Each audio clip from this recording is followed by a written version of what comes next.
So mga tol, kung matatandaan, nito lang pong nakaraang taon buwan ng October, nag-viral po ang video ni former world champion Amnat Roenrong, ang boksingerong Thai fighter na nakalaban ng 2 beses ni General Casimero. Nakuwanan po ng video mga tol na nanggulo ito sa isang store. Lasing nga po dyan si Amnat at pilit na pumapasok sa isang store. Nakipagtalo nga po ito sa staff hanggang sa magpangbuno na sila. Dahil sa kalasingan ni Amnat mga tol, bugbog ang inabot niya. At nito lang January 23 mga tol, naulit na naman po ang panggugulo ni Amnat Roenrong. Lasing na naman ito at nanggulo na naman. Pero sa pagkakataon na yan, dinakip po siya ng mga pulis at dinala sa himpilan. Pero kinabukasan mga tol, pinalaya naman din agad itong si Amnat Roenrong matapos siya makapagpiyansa. Pahayag nga po ni Amnat Roenrong sa mga reporters, tinatanggap daw niya ang pananagutan at pagkakamali at inamin niyang lasing siya hanggang sa mawalan daw siya ng kontrol, kaya nagawa daw niya manggulo. Humingi nga po ng isa pang chance si Amnat sa mga Thai boxing fans na magbago siya.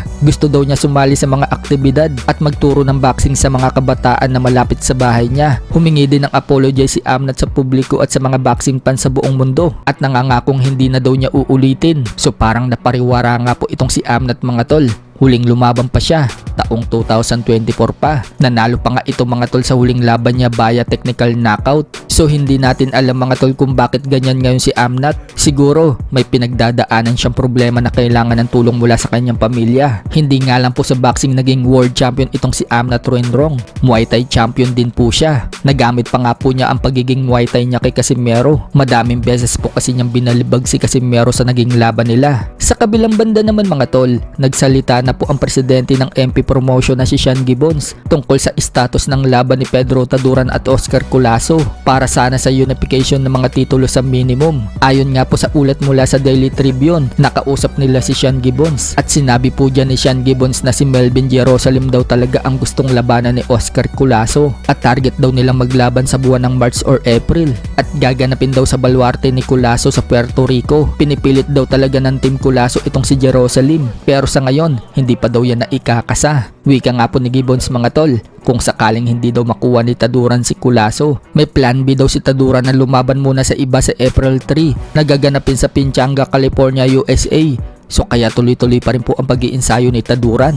Sa iba pang balita mga tol, Shakur Stevenson, pagkatapos ng labang kay Teofimo Lopez sa 140 pounds, mukhang babalik na po ito sa 135 pounds. Ayon po kasi kay Shakur Stevenson, kapag hindi daw siya nakakuha ng big fight sa another weight class, babalik daw siya ng 135 pounds. So hanggang ngayon kasi mga tol, siya pa rin po ang kampiyon sa WBC lightweight. Umakyat lang po siya ng 140 pounds. Dahil kampiyon itong si Lopez sa super lightweight. Malaking labang kasi yan para kay Shakur Stevenson at legacy yan para sa kanya. Kung sakali matalo si Shakur dito kay Lopez, paniguradong babalik talaga yan sa 135 pounds.